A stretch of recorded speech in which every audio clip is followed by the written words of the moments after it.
আসসালামু আলাইকুম everyone, it's me Norinafa. Welcome to my new another blog. আজকে হচ্ছে একটা দুর্ঘটনা ঘটে গেছে। আমার ছেলেকে আমি দোকানে পাঠাইছিলাম ডিম আনার জন্য। বেসিক্যালি ওকে পাঠাই নাই, ওর আব্বু গেছিলো, সাথে ও গেছিলো। তো কি হয়েছে আমি জানি না, ডিমটা আনার পর আমি দেখতেছি সব ডিমই ভাঙা। এখানে 14টা ডিম ছিল, একটা ডিম ছাড়া আর বাকি সবগুলাই ভেঙে একদম অবস্থা খারাপ হয়ে গিয়েছে। এরপর হচ্ছে আমি একটা বুদ্ধি বের করলাম, এতগুলা ডিম তো একসাথে বেজে খাওয়া যায় না। তো এখন কি করি, একটা চিন্তা করলাম যে এগুলা দিয়ে বাচ্চাদেরকে একটা পুডিং বানাই দিই, ওরাও বেশ মজা করে খাবে আর ডিমটাও নষ্ট হবে না। এরপর হচ্ছে এই তো যে একটা ডিম ভালো ছিল, এটা আমি এক সাইডে রেখে দিচ্ছি। এরপর আর বাকিগুলা ডিম আমি একটা বাটিতে ঢেলে নিছি। এগুলাকে আমি একটা ছাঁকনির সাহায্যে ছেঁকে নিব, যাতে ডিমের খোসাগুলো আলাদা হয়ে যায়। এটা ফার্স্টে খুব সহজে পড়তে চাইবে না, তারপরে আপনি হাতের সাহায্যে একটু নাড়লে সবগুলাই সুন্দর মতো বের হয়ে আসবে। ছেঁকে নেওয়ার পরে হচ্ছে ডিমের অনেকগুলা খোসা বের হয়েছে। খোসাগুলা পেটে হজম হতে চায় না, এতে বাচ্চাদের বদহজম বা বিভিন্ন সমস্যা হতে পারে। এরপরে ছেঁকে রাখা ডিমগুলাতে আমি আধা লিটারের তরল দুধ অ্যাড করব। বাজারে যে দুধটা কিনতে পাওয়া যায় আড়ংয়ের, এই দুধটা আমি ইউজ করেছি। আপনারা চাইলে গরুর খাঁটির দুধও ইউজ করতে পারেন। গরুর দুধ দিয়ে মেক করলে তো আরও সুস্বাদু এবং স্বাস্থ্যকর হবে। এরপরে আমার হাতে যেটা ছিল আমি ওটাই ইউজ করছি। এরপর হচ্ছে আমি অ্যাড করব চিনি। চিনিটাকে আমি মেজারমেন্ট করার জন্য একটা ছোট্ট চায়ের কাপ ইউজ করছি। এটা ইউজ করার ফলে আপনি সহজে চিনির পরিমাণটা বুঝতে পারবেন। তো আমি চিনি ইউজ করছি হচ্ছে প্রায় আড়াই কাপের চেয়ে একটু বেশি। মিষ্টিটা আপনারা আপনাদের পছন্দ অনুযায়ী অ্যাড করবেন। এটা বাচ্চারা খাবে, তাই আমি চিনিটা একটু পরিমাণে বেশি ইউজ করেছি। এরপর হচ্ছে গুঁড়া দুধ ইউজ করব ওই একই কাপের 2 কাপ পরিমাণে।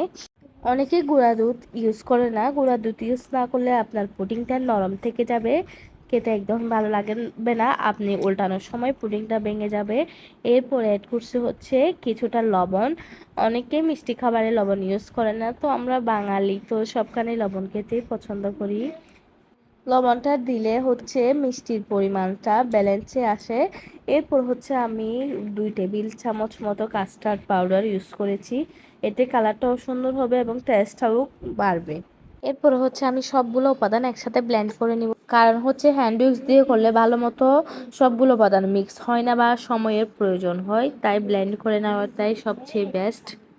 আমার ব্লেন্ডারের স্পেস অনুযায়ী আমাকে এটা 3বার করে ব্লেন্ড করে নিয়ে যেতে হয়েছে, কারণ হচ্ছে ব্লেন্ডারটা একটু মাঝারি টাইপসের ছিল, তাই আমি 3বার করে নিছি। বেশি পরিমাণে দিলে হচ্ছে ব্লেন্ডার থেকে বেরিয়ে সবগুলো আপনার গায়ে পড়বে, তো এতে বিপদ হওয়ার সম্ভাবনা থাকে, তাই আমি 3বার করেই দিয়েছি। ব্লেন্ড করার পরে হচ্ছে পুডিংয়ের ব্যাটারটা এতটুকু হয়েছে। এরপরে হচ্ছে আমি যে পাত্রের মধ্যে পুডিং মেক করব ওটাতেই ডাইরেক্টলি ক্যারামেল মেক করে নিব। অনেকে হচ্ছে অন্য পাত্রের মধ্যে ক্যারামেল মেক করে যে পাত্রের মধ্যে পুডিং সেট করবে ওই পাত্রে আবার ট্রান্সফার করে, এটা অনেক ঝামেলার ব্যাপার। এইভাবে ডাইরেক্টলি করে ফেললে অনেক সময়ও হয় এবং খুব সহজে ক্যারামেলটা মেক করা যায়। ক্যারামেলের কালারটা আমি বেশি করব না, কারণ বেশি করলে হচ্ছে পুড়ে যাবে আর পুডিংটা খেতে তিতা লাগবে, আর বাচ্চারা যেহেতু খাবে এত কালারফুল করারও দরকার নাই। এরপর হচ্ছে আমি ক্যারামেলটা করে ঠান্ডা করে নিচ্ছি। এরপরে পুডিংয়ের ব্যাটারটা ওই পাত্রের মধ্যে আমি ট্রান্সফার করে নিচ্ছি। পুডিংটা যেহেতু অনেক বড়, এটা হইতে টাইম লাগবে, তাই আমি লাকড়ির চুলাতে আজকে পুডিংটা মেক করে দেখাবো আপনাদেরকে। তো এটাতে মেক করার জন্য আমি চুলার মধ্যে একটা বড় পাতিল দিয়ে এর মধ্যে একটা স্ট্যান্ড দিয়েছি আর পরিমাণ মতো পানি দিয়েছি। এরপর হচ্ছে আমি পুডিংটাকে স্ট্যান্ডের উপর সেট করে দিব, তারপরে পুডিংয়ের উপর একটা ঢাকনা দিয়ে আর বড় পাতিলের উপর আরেকটা ঢাকনা দিয়ে আমি এটাকে 30 মিনিটের মতো বেক করব। পুডিং বানানো অনেক সহজ এবং ঝামেলাবিহীন। এটা দিয়ে আমি 30 মিনিটের জন্য এখন চলে যাব, বেশ কয়েকবার এসে আমি চুলার জালটাকে ঠিক করে দিয়েছি।